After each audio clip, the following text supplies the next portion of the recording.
नमस्कार दोस्तों, एक बार फिर हाजिर हैं लेकर physics in finger tips with Lalit Chaturvedi. Share कीजिए, सब्सक्राइब कीजिए और बेल आइकन पुश कीजिए। ये बार बार आग्रह है आपसे, ज़्यादा से ज़्यादा इस वीडियोज़ को देखिए। दोस्तों, आज थोड़ा आगे बढ़ते हैं। इलेक्ट्रिक पोटेंशियल को हमने पढ़ लिया, विभव और इलेक्ट्रिक पोटेंशियल एनर्जी।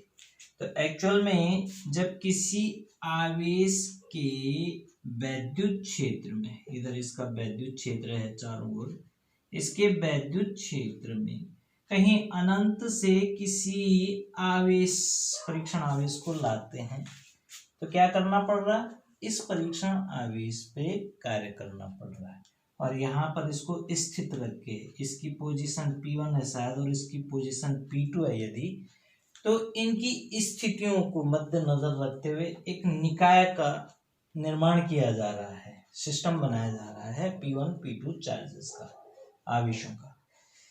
तो इस कार्य को जो हम इस चार्ज पर करते हैं, इन्फिनिटी से यहाँ लाएं या यहाँ से इन्फिनिटी ले जाएं, दोनों कंडीशंस हैं। तो यही कार्य जो है एक्चुअल में अनंत से यहीं लाने की बात करूंगा मैं, क्योंकि एक सिस्टम तैयार किया जा रहा है। तो इस पर जो कार्य करना पड़ता है वही कार्य एक स्थितिज ऊर्जा के रूप में संचित हो जाता है।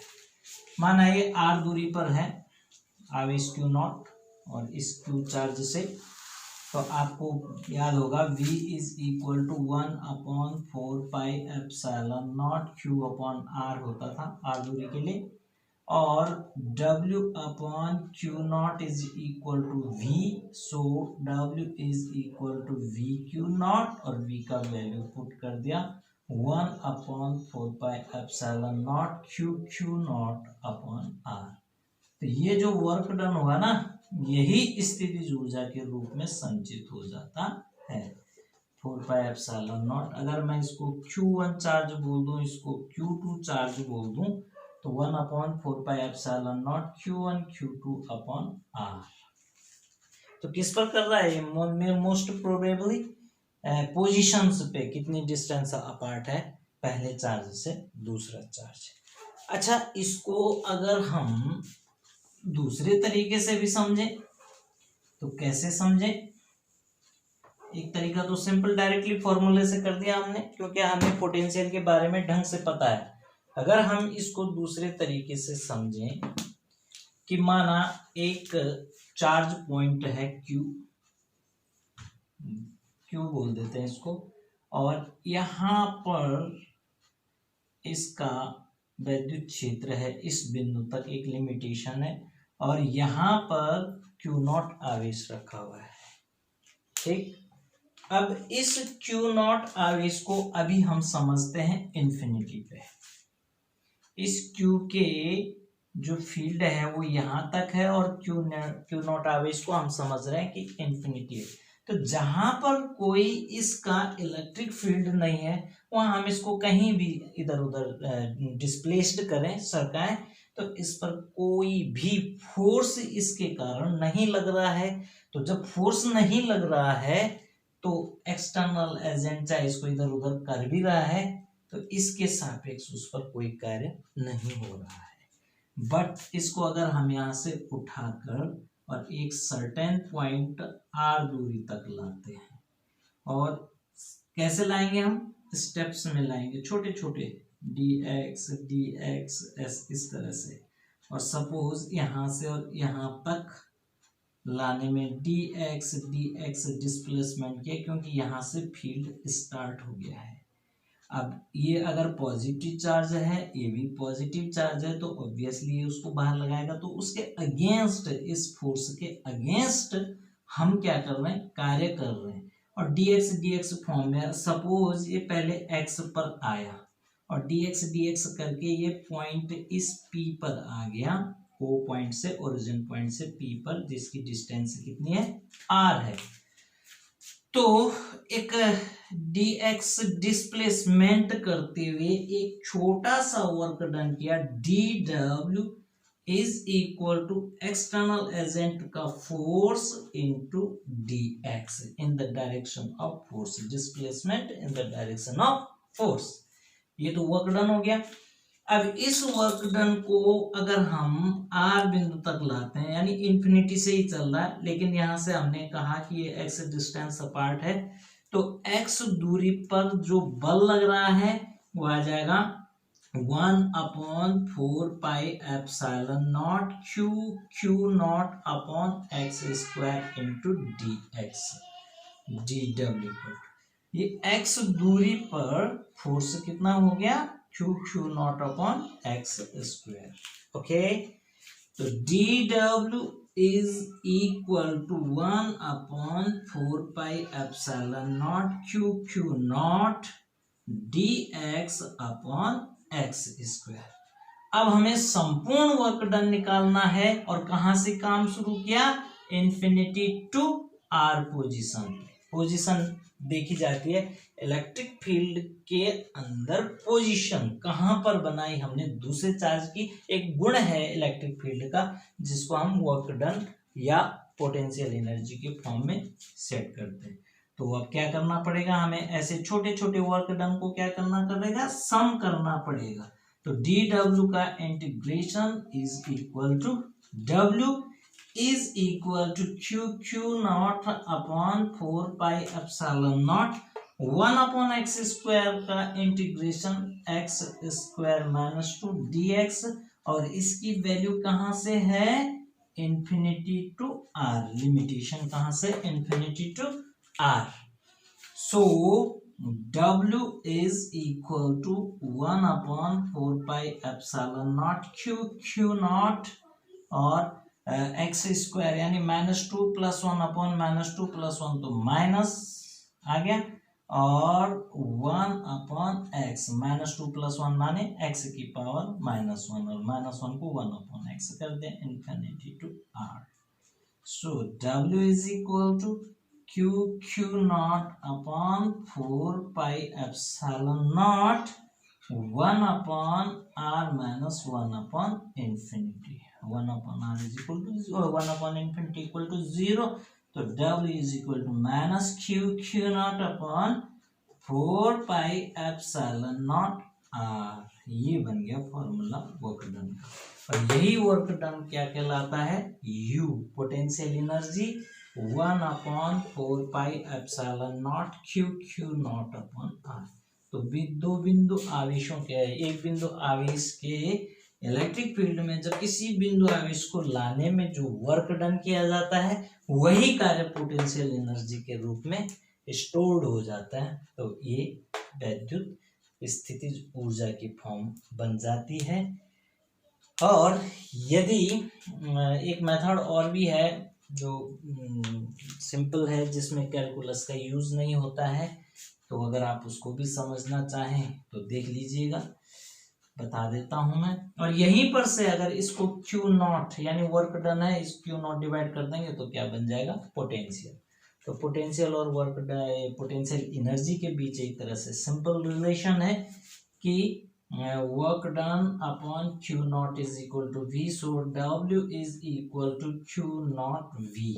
यहाँ पर से वैसे तो W का जो यूनिट होता है, यानी पोटेंशियल एनर्जी का जो यूनिट होता है, वो होता है जूल, वर्क डन। लेकिन अगर यहाँ पर Q नॉट की जगह एक इलेक्ट्रॉन होता और ये V, तो इलेक्ट्रॉन वोल्ट, और इलेक्ट्रॉन का वैल्यू होता है 1.6 × 10⁻⁻19 कूलम वोल्ट, और इसको कहते हैं हम कूलम वोल्ट को जूल, 1.6 × 10⁻⁻19 जूल। तो 1 electron volt is equal to 1.6 × 10⁻⁻19 joule. तो जूल काफी बड़ी यूनिट लग रही है, बिकॉज ये न्यूमेरिकल बहुत छोटा है। N1U1 बराबर N2U2 पढ़ा है आपने फर्स्ट ईयर में। यदि न्यूमेरिकल छोटा हो तो यूनिट बड़ी होती है, और न्यूमेरिकल बड़ा हो तो यूनिट छोटी होती है। तो यूनिट बहुत छोटी है, न्यूमेरिकल बहुत छोटा है, तो जूल प्लस उसके बड़ा है। तो इलेक्ट्रॉन वोल्ट जो है कन्वर्ट किया जा सकता है इसमें, किसमें, जूल में, 1.6 इंटू 10⁻⁻ जूल। ओके, तो पोटेंशियल एनर्जी का जो कॉन्सेप्ट है वो बड़ा इजी है। और एक रिलेशन और देखा था आपने, कहाँ कहाँ से कैसे कैसे रिलेशन बन सकते हैं उसको भी समझिए। माना एक ये पॉजिटिव प्लेट है और एक ये नेगेटिव प्लेट है। अगर इसका इलेक्ट्रिक फील्ड ऐसा है फ्रॉम पॉजिटिव टू नेगेटिव, इनका सेपरेशन d है, तो एक रिलेशन वहां से बनता था E is equal to dV/dr से। E is equal to, suppose ये V1 है और ये V2 है, तो V1 minus V2, positive minus negative, upon dr की जगह क्या आ जाएगा, d। ओके, यहाँ पर जो V1 माइनस V2 है दैट इज W/Q0 या Q, किसी चार्ज को हम इसके बीच रखें, W/QD। तो यहाँ पे E के साथ एक रिलेशन ये भी बन गया कि W/Q/D, है ना। कई क्वेश्चन इस पे आ सकता है। और E is equal to QE अगर इधर आ जाता है, QE is equal to W/D, QE is equal to W/D, और QE क्यों बोलते हैं हम, F is equal to Q is equal to W/D, और W इक्वल टू FD। ये तो कई रिलेशन आपस में बन जाते हैं जो किसी कंपटीशन में बड़े काम आते हैं। अगर F इक्वल टू mg, तो mg is equal to QE is equal to W/D। जैसे मैंने कह दिया कि एक आवेश को, इसको यूं पैरेलल कर देते हैं, पॉजिटिव और ये नेगेटिव, और इलेक्ट्रिक फील्ड ऐसे हो गया। अगर यहाँ पे एक माइनस चार्ज को रख दिया तो माइनस चार्ज क्या होगा, पॉजिटिव की ओर आकर्षित होगा, लेकिन इसका वेट डाउनवर्ड डायरेक्शन में काम करेगा। किसी ने क्वेश्चन पूछ दिया कि इसको संतुलन में रखना है, तो वहां पर ये फॉर्मूला आ जाएगा। अगर इनका रिलेशन नहीं दे रखा है, इसके साथ दे दिया तो ये आ जाएगा। तो there are various relationships between work done and potential and force and electric field. तो आपने इन चीजों को कंपटीशन के लिए जरूर समझना है, ठीक है। ओके, अब आती है बात सिंपल सा कि किसी डाइपोल को जो यूनिफॉर्म इलेक्ट्रिक फील्ड में है, स्पष्ट दिख रहा है, यूनिफॉर्म इलेक्ट्रिक फील्ड में कोई वो है हमारे पास डाइपोल, इलेक्ट्रिक डाइपोल। तो एक समान क्षेत्र में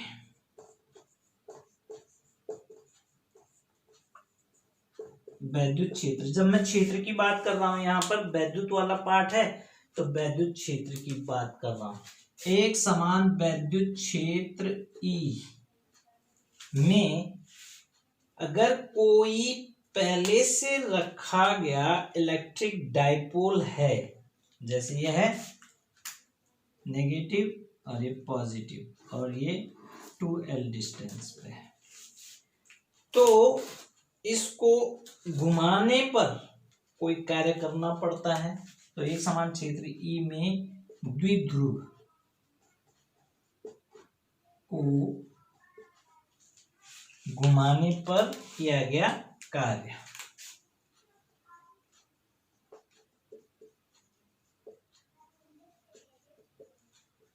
कार्य की गणना करनी है। तो कैसे करते हैं, सपोज इसको हमने किसी एंगल पर रोटेट कर दिया, यूं यहां से, ये यहां ऐसे, ठीक है, यहाँ पॉजिटिव आ गया, यहाँ नेगेटिव आ गया। अब जैसे हमें यहाँ दिख रहा है कि आउटवर्ड डायरेक्शन में है, तो जाहिर सी बात है यहाँ प्लस चार्ज होगा, उससे आउटवर्ड फील्ड है। अब प्लस प्लस को क्या करता है, रिपेल करता है, और प्लस माइनस को क्या करता है, अट्रैक्ट करता है। तो आप यहाँ पर देख रहे हैं एक बल इधर काम कर रहा है, एक बल इधर काम कर रहा है, और इनकी क्रिया रेखाओं के बीच अभिलंबवत दूरी ये बन रही है। अब ये कितना एंगल घुमा है, थीटा, तो यहाँ भी ये थीटा घुमा है, तो ये जो लेंथ बन जाएगी 2l का परपेंडिकुलर कंपोनेंट यानी अभिलंबवत घटक क्या बन जाएगा, 2l sin थीटा। ओके, तो फर्स्ट ऑफ ऑल इसका हम टॉर्क निकाल लें, तो टॉर्क क्या निकलता है कि बल युग्म का ई को क्यू के कारण ई फील्ड पे लगने वाला बल F इज इक्वल टू क्या होगा, ई क्यू। तो टॉर्क इज इक्वल टू बल युग्म का बल गुणा उनके बीच अभिलंबवत दूरी 2l sin थीटा। तो इसको बोलेंगे हम torque is equal to F into 2l sin theta, और F is equal to e q into 2l sin theta. तो टॉर्क निकाल दिया हमने पहले, Q2l को बोलते हैं PE sin थीटा। अब हमने इसको थीटा एंगल रोटेट किया, तो थीटा एंगल को हमने छोटे छोटे छोटे छोटे एंगल के रूप में किया, D theta d theta d theta करके जीरो से उसको थीटा पे ले गए। तो जो हमने स्मॉल वर्क डन किया फर्स्ट पोजीशन के लिए, इतनी सी पोजीशन के लिए ये डी थीटा एंगल रोटेट किया इसको, तो स्मॉल वर्क डन डी डब्ल्यू इज इक्वल टू बलाघूर्ण और into angular displacement d theta. अगर जब हम लीनियर डिस्प्लेसमेंट की बात करते हैं तो वहां पे फोर्स इंटू लीनियर डिस्प्लेसमेंट होता है, यानी बल गुणा विस्थापन होता है। लेकिन जब हम एंगुलर डिस्प्लेसमेंट की बात करते हैं तो बल आघूर्ण लगता है, बल की जगह क्या यूज करते हैं, बल आघूर्ण।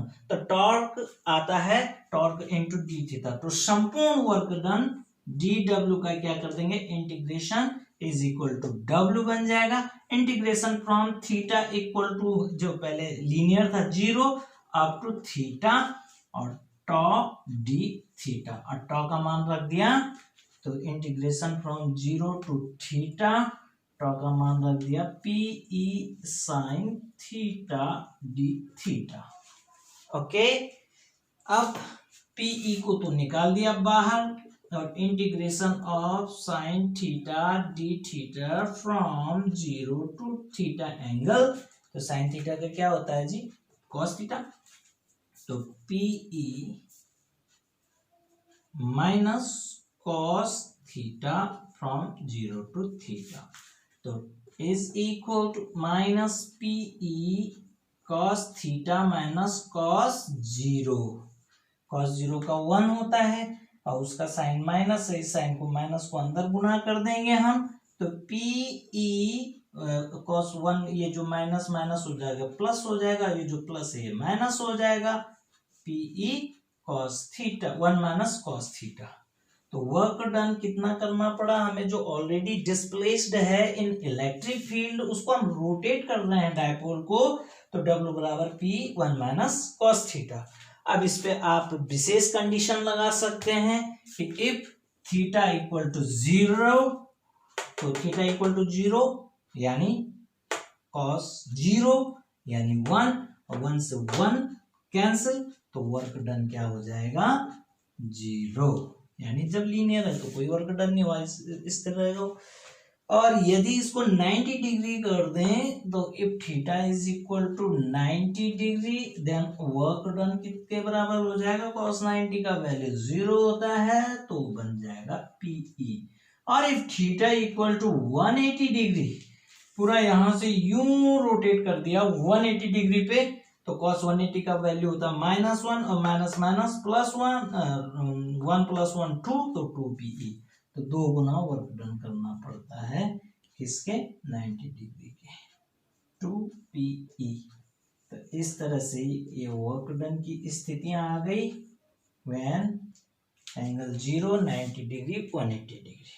ठीक, तो मैं समझता हूं कि एक चीज बड़ी आवश्यक है समझनी इतना होने के बाद, कि पोटेंशियल तो है कि एक आवेश के कारण एक सिस्टम बना, माना एक छोटी सी और बहुत बड़ी बात समझना कि पहले से एक आवेश है Q, या Q1 बोल दीजिए इसको।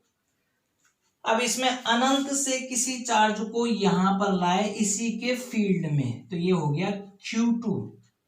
एक दूसरा चार्ज भी लाए और पोजीशन कर दिया उसकी Q3। अब इसकी पोजीशन है R12, इसकी पोजीशन है R13, ठीक है। तो नेट पोटेंशियल कितना होगा, इसकी दूरी यानी इसकी पोजीशन के लिए पहला पोटेंशियल और फिर इसके कारण इस पर लगने वाला दूसरा पोटेंशियल। तो निकाय किसने बनाया, इस Q1 ने बनवाया, इससे तो सुपरपोजिशन थ्योरम जो होती है, तो टोटल V क्या बन जाएगा 1/4 पाई एप्सिलॉन नॉट। Q1 तो होगा ही होगा, Q1 तो होगा। यहाँ Q2 की डिस्प्लेसमेंट 1/R12 और प्लस 1/R13, ये तो पोटेंशियल हो गया। बट अगर हम बात करेंगे पोटेंशियल एनर्जी की, तो पोटेंशियल एनर्जी क्या होगा कि पहले हम इस चार्ज को लाए इसके क्षेत्र में, तो इनके बीच का potential energy U1 is equal to 1/4 pi epsilon not Q1 Q2 upon R12, ठीक हो गया। उसके बाद दूसरे चार्ज को लाए, तो ये दूसरा चार्ज जो है इसके फील्ड में भी आ गया और इसके फील्ड में भी आ गया, तो हम U2 को बोल सकते हैं। अब ये U12 था, अब U13 बोल सकते हैं हम इसको, U13 1/4 pi epsilon not Q1 Q3 upon R13। अब इनके बीच की दूरी भी बनेगी R2 और 3। अब इनके बीच का potential U23 is equal to 1/4 pi epsilon not Q2 Q3 upon R23। और जब संपूर्ण ऊर्जा बोलेंगे इस सिस्टम को बनाने के लिए टोटल स्थितिज ऊर्जा कितनी है, तो U12 plus U13 plus U23 सबका क्या कर देंगे, सम कर देंगे। अब इसमें जो है 1/4 पाई एप्सिलॉन नॉट तो बाहर है ही, तो Q1 Q2 upon R12 plus Q1 Q3 upon R13 plus Q2 Q3 upon R23, ये टोटल सा। तो हम पोटेंशियल को और पोटेंशियल एनर्जी के कंसेप्ट को समझें। सिस्टम बनाने के लिए सबका इन्वॉल्वमेंट है, इसके फील्ड में भी आ रहा है, इसके फील्ड में भी आ रहा है, इसका खुद इनके साथ रिलेशन बन रहा है। वर्क डन जो है इसके अगेंस्ट भी करना पड़ रहा है, तो वो जो वर्क डन, और जबकि पोटेंशियल की बात कर रहे हैं तो सिर्फ पोजीशन वाली बात कर रहे हैं, क्योंकि इससे कितनी पोजीशन पर कितने आवेश आए सबका पोटेंशियल ऐड कर दिया, और इसको हम वो भी बोलते हैं सुपरपोजिशन थ्योरम। तो न्यूमेरिकल प्रॉब्लम में ये आपको बहुत मदद करेगा। अब जैसे मैंने कहा कि एक वर्ग बनाया, ये है पहला आवेश यहाँ पे आया, इसके बीच का पोटेंशियल, फिर दूसरा आवेश यहाँ पे आया, इसके बीच का पोटेंशियल, फिर तीसरा आवेश यहाँ पे आया, इसके बीच का पोटेंशियल, तो कुल 3 पोटेंशियल जुड़ जाएंगे। लेकिन इस निकाय को बनाने के लिए अगर मैं पोटेंशियल एनर्जी की बात करूंगा, तो पहले इसका, फिर इसका, फिर इसका, अब इसका इसके साथ और इसके साथ और इसके साथ, तो देखो 1 2 3 4 5 6 पोटेंशियल एनर्जीज ऐड हो जाएंगी। अब सबकी ये डिस्प्लेसमेंट इक्वल जैसे भी हैं उस हिसाब से हम इनको सॉल्व कर देंगे। तो ध्यान में रखना कि पोटेंशियल बन रहा था 1 पॉइंट 2 पॉइंट 3 पॉइंट के लिए, और पोटेंशियल एनर्जी 6 पॉइंट के लिए बन रहा है, 6 पोटेंशियल एनर्जी। तो क्लियर हो जाना चाहिए। तो बच्चों आज काफ़ी अच्छा वीडियो बना है आपके लिए, बहुत इंटरेस्टिंग है और बढ़िया पढ़िएगा इसे। जहाँ पे समझ में नहीं आता वहाँ पे आप मैसेज कर सकते हैं, मैंने व्हाट्सअप नंबर भी दिया है। और कीप वाचिंग और ये वीडियो देखते रहिए। Thank you. उत्साहवर्धन कीजिए, ऊर्जा मिलती है हमें भी जितना आप व्यूज़ देंगे और जितना सब्सक्राइब करेंगे। Thank you very much.